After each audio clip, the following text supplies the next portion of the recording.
Hello and welcome to the Columbia Daily Tribune's Behind the Stripes football webcast. This is Tribune sports editor Joe Walljasper along with Tribune football beat writer David Morrison. David, get to experience your first Missouri loss Saturday, and what a Missouri loss it was. Missouri up 17-0 in the fourth quarter.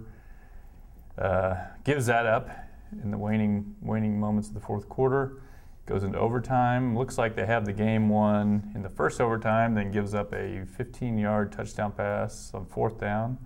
Looks like they got a really good shot to win it in the second overtime when their first play of their drive goes 17 yards. First and goal at the 8.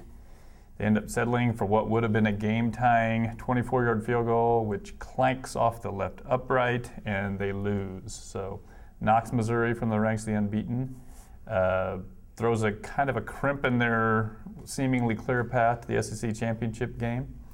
Let's kind of break it down a little bit. First of all, you feel like once Missouri built that 17-0 lead, they got too conservative offensively?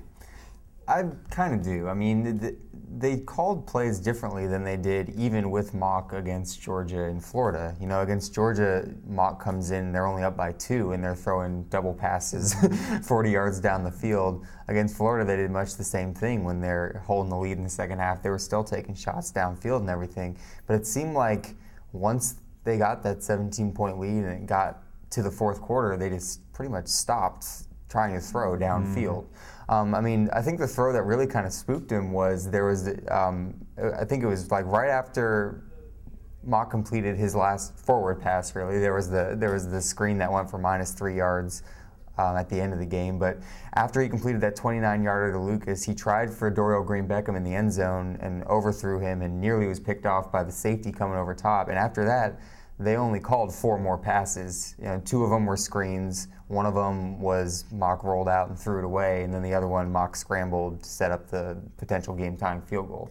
So, I mean, I don't know if that play in particular kind of told them maybe we need to stop letting him try to throw downfield or what. But yeah, I feel like he got a little too conservative towards the end. I mean, you could see what they were thinking. He is a quarterback that would spook you a little bit when you're trying to hold a lead, because he does put the ball up for grabs. Early in the game especially, he was putting the ball up for grabs, and South Carolina players just dropping them. Mm-hmm. But I would agree. I felt like the possession that really, where I felt like they kind of blew it was South Carolina just scored. There's 5 minutes left in the game. Missouri's only up 17-10. At that point, you could really start to feel the momentum had shifted, mm-hmm. and if Missouri didn't figure out some way to shift it back, they were in a lot of trouble. And that was a similar situation that they were at Georgia, and I thought they responded pretty well there. And whether it worked or not at Georgia, at least they gave it a shot and took some chances. And they really kind of turtled up, I thought, against South Carolina, and just kind of thought, well, we're going to try to extend the game and run some clock. But you don't run much clock when you go 3 and out. Right. So I thought that was a situation where, if nothing else, to maybe get a little more creative in the running game, sort of similar to what I thought on a 3rd and 2 play. That one didn't really wow me too much when they just sort of ran a deep handoff to Henry Josie, and he got thrown for a big loss. Because at that point in the game, when you haven't thrown a pass for so long, South Carolina no longer is worried about you passing. They don't even believe you're going to pass. I would have preferred they do what they did on their first play of overtime, where they spread it 5 wide and do the quarterback draw. At least then, I think you've got a shot at making 2 yards. So, yeah, I think there's probably several Missouri coaches that were spending several waking hours into the wee hours of Sunday morning thinking about this. They could have done this better or that better. And we'll get to another one. Defensively, Missouri, my gosh, could not defend a screen pass. It was on the drive that tied the game, it was the same screen pass 3 out of 4 plays in a 4-play span 3 times, and they didn't stop at any of them. You let a running back have almost 100 yards receiving against you. And it was kind of a similar thing to what they did against Toledo, where just repeatedly, the same play, just could never defend, never seemed to adjust to it.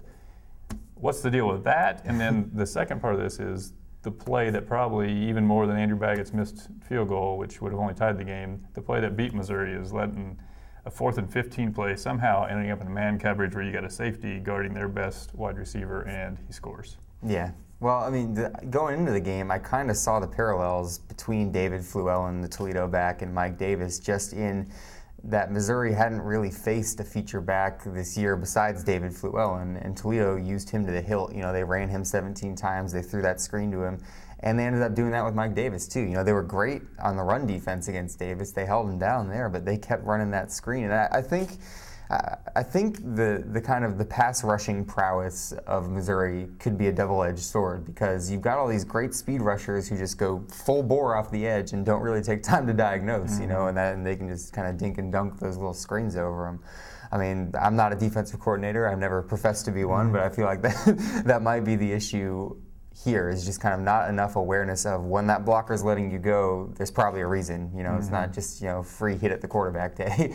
And then, yeah, the 4th and 15 play was kind of curious too, because I kind of rewatched the game, and Steckel had been doing that most of the game. Like, as South Carolina got close to the red zone, he would switch to more man concept, because there wasn't a danger of getting beaten anymore. You know, you've only got 10 or 15 yards to work with. But yeah, to lose Bruce Ellington against a nickelback in the slot in that crucial of a moment, I mean, that's just, you know, inexcusable mistakes, basically, and mistakes that lose games. And it did. So going forward now, Missouri is still, I guess they are in control of their destiny, in that if they win out, they will still be the SEC East champion.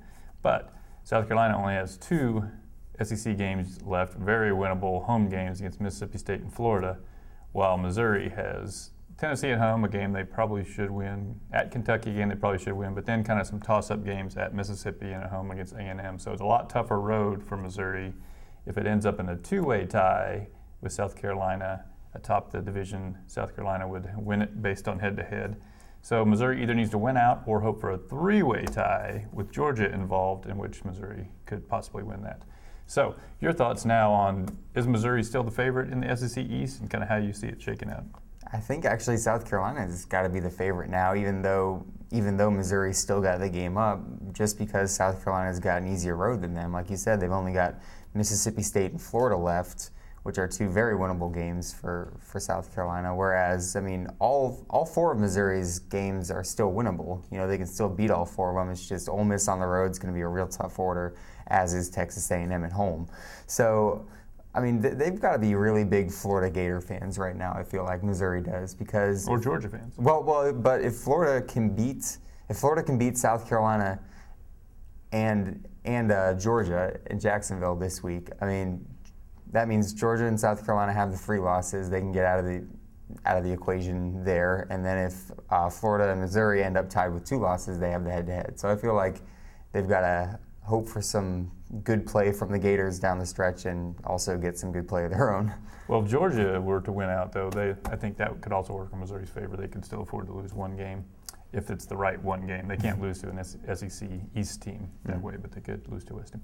All right, one last piece of news, I guess you might call it news, is that Missouri's prospects might be brightening a little today on the depth chart.